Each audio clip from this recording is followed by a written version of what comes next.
Good evening, visitors, and welcome to the Australian War Memorial's last post ceremony. My name is Nathan Boyd, and joining us today from the Australian Army is Warrant Officer, Class 1, Joanne Davey. Today marks the 105th anniversary of the Battle of Messines in Belgium. 105 years ago, on the 7th of June 1917, the battle began with the detonation of 19 huge underground mines that had been secretly placed deep under the German front lines by British, Australian and Canadian tunnelling units over the previous year. This created the largest man-made explosion to that time, resulting in the massive destruction of the German frontline positions, with as many as 10,000 Germans estimated killed. 9 divisions of the British Second Army, including 2 Australian divisions, then advanced to seize the strongly held German positions on Messines Ridge, south of the city Ypres.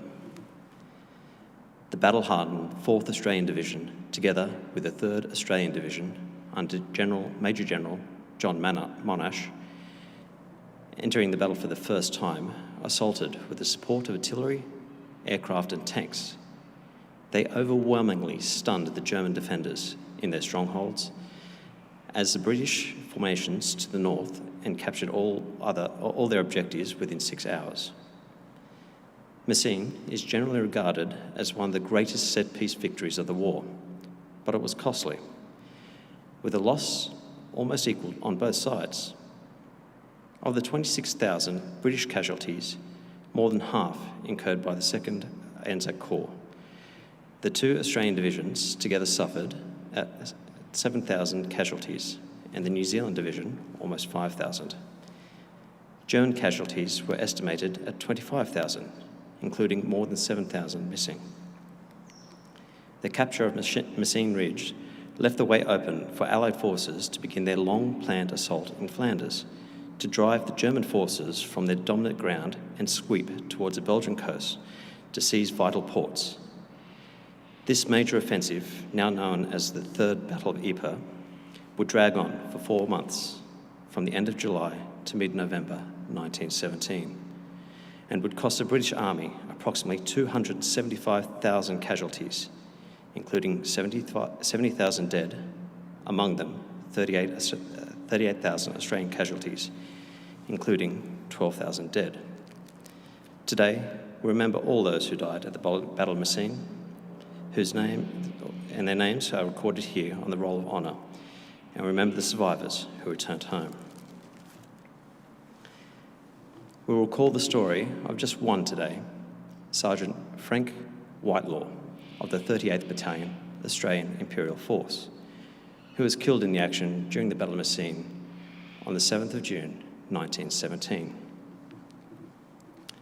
This evening, we are honoured to acknowledge Brigadier General Dato Haji Semyon bin Haji Majuki, Commandant, Malaysian Armed Forces Command and Staff College, and the accompanying delegation. We warmly welcome the Regimental Band, Pipes and Drums of the Queen's Royal Hussars, and Dr. Anthony Bondes, Director of the Foundation for Strategic Research, France. We welcome the veterans who have served, those that are still serving, and the families that love and support them. We acknowledge the members of RSL Services Clubs Association, RSL Victoria and RSL Queensland, who are watching the broadcast of this ceremony across Australia. During this evening's ceremony, wreaths will be laid at the base of the pool of reflection by visitors to the memorial.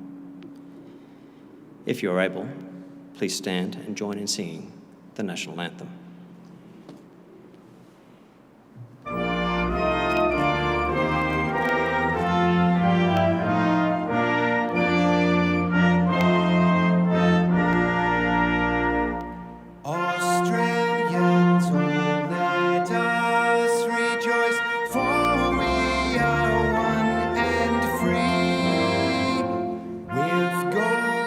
Sword and wealth for toil, our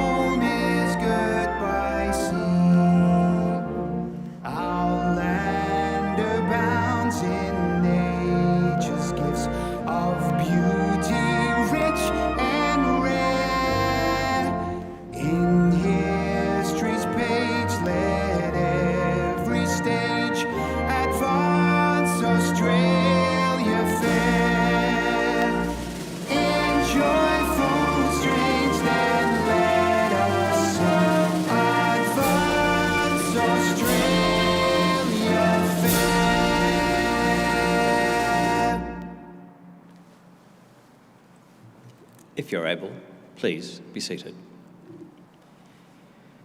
The Australian War Memorial was a vision of Charles Bean, Australia's First World War official historian. Bean landed with the Australian troops on Gallipoli and stayed with them at the front through to the end of the war. The idea of this national memorial and museum came to him at Pozières, France, in the depths of the bloody fighting of 1916. Bean's idea was that this would be a place where family and friends could mourn loved ones buried in faraway places. It would also be a place that could help all Australians understand what these men and women had endured and what they had done for us. Bean's vision, to which we remain true, is best expressed as inscribed in the entrance of the memorial's galleries. Here is their spirit, in the heart of the land they loved. And here we guard the record which they themselves made. Tonight, we'll read the story behind just one of those on the Roll of Honour, which lists the names of more than 102,000 men and women who gave their lives for us in war and in operation for more than a century. But first, we present a lament, Flowers of the Forest. Wreaths or floral tributes will now be laid at the base of the pool of reflection.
Today we remember and pay tribute to Sergeant Frank Whitelaw. Frank Whitelaw was born in 1893 to William and Ruth Whitelaw of Kerrang, Victoria. Frank's father left the family around the turn of the century, leaving Ruth to support herself and the children. Frank was educated at the local state school and went on to undertake an apprenticeship as a watchmaker under Mr. Waddell, the local jeweller. In 1910, he saved a boy from drowning and was awarded a Certificate of Merit for saving life by the Royal Humane Society. Considered an all-round athlete, he was a noted footballer and cricketer. At the turn of the last century, Kerrang was a thriving and close community, and Frank was considered a general favourite in the town.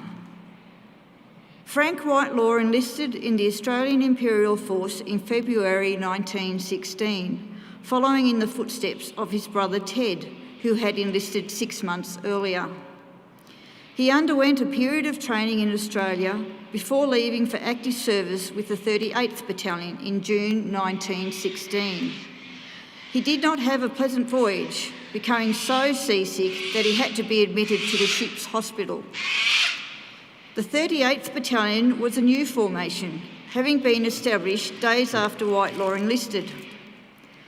After arriving in England, the men underwent an extended period of training before crossing to France in late November 1916. 2 days after his arrival, Private Frank Whitelaw was again hospitalised, this time with the mumps. His was a severe case, and he spent several weeks in hospital and then another month in segregation camp at Itapla before he was considered well enough to rejoin his battalion in the battlefields. He proved an able soldier and in April was promoted to sergeant. Throughout the winter of 1916 and 1917 and into the weeks after Whitelaw rejoined the battalion in the field, the 38th was involved in conducting raids on the German lines. In a letter home, Frank described one raid conducted in May 1917. Our battalion raided Fritz's trenches one morning and we had the bad luck to get cut up. I was in our trenches and met the boys returning from the raid, and while busy binding a wounded man's leg, one of the boys came to me and said that Gordon was hit very hard and was dying. I went round to see him as soon as I could, thinking he might have something to say, but the poor boy had passed away. Whitelaw wrote a letter of condolence to Freeman's mother, finishing by saying, "If I had the luck to get back to Kerrang, I will tell you all about it." 1 week after Whitelaw writing that letter, his battalion took part in its first large-scale offensive at Messines. The battalion suffered significant casualties even on the approach march to the battlefield when it came under fire from German gas shells. Sergeant Slatter, a friend of Frank Whitelaw's and a fellow member of the 38th Battalion, later wrote, "Comrades were falling all along the track, some wounded, others gassed, and their cries for help were most pitiful.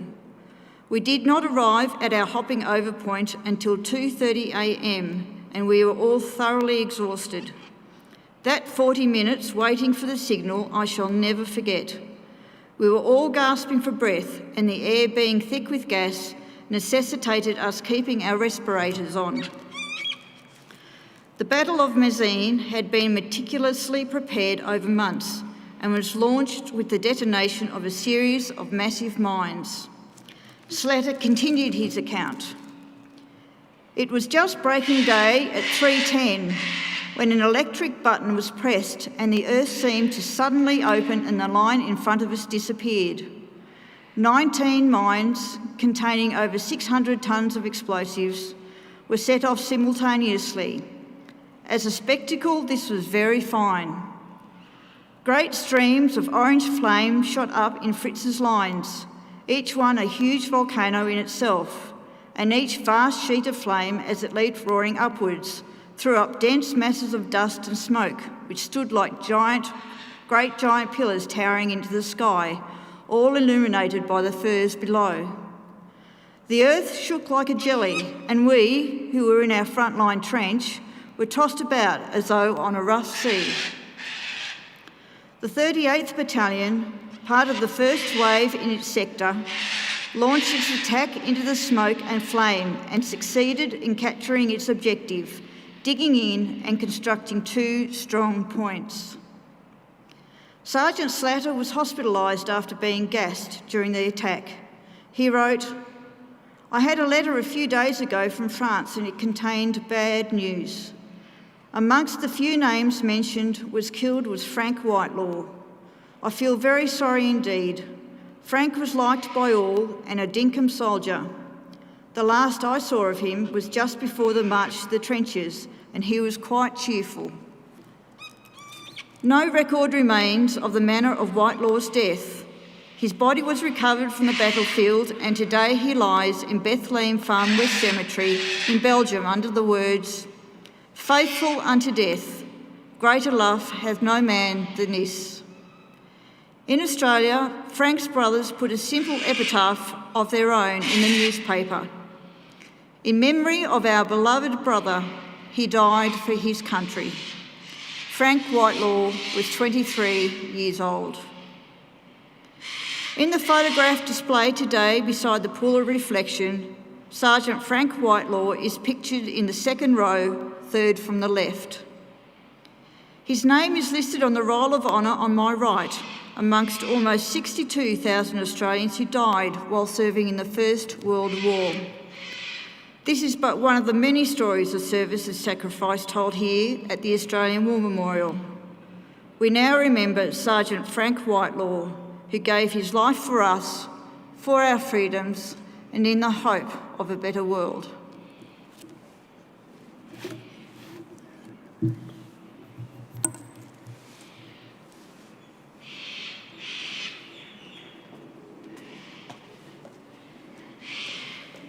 Please stand for the reading of the ode and the sounding of the last post. They shall grow not old as we that are left grow old.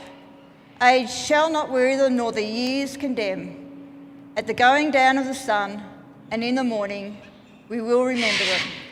We will remember them.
Lest we forget. Lest we forget.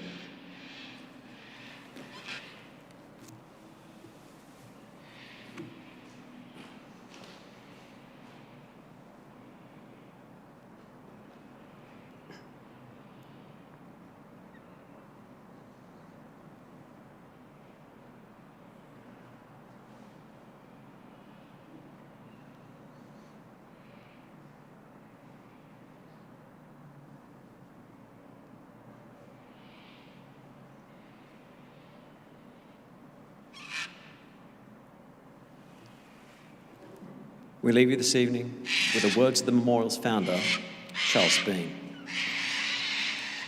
Many a man lying out there at Pozières or in the low scrub at Gallipoli with his poor, tired senses barely working through the fever of his brain has thought in his last moments, well, it's over. But in Australia, they will be proud of this. Ladies and gentlemen, girls and boys, that concludes the last post ceremony. On behalf of the Director and staff, thank you for visiting the Australian War Memorial today and for your continued support of the Memorial's development project. We wish you all a very pleasant evening.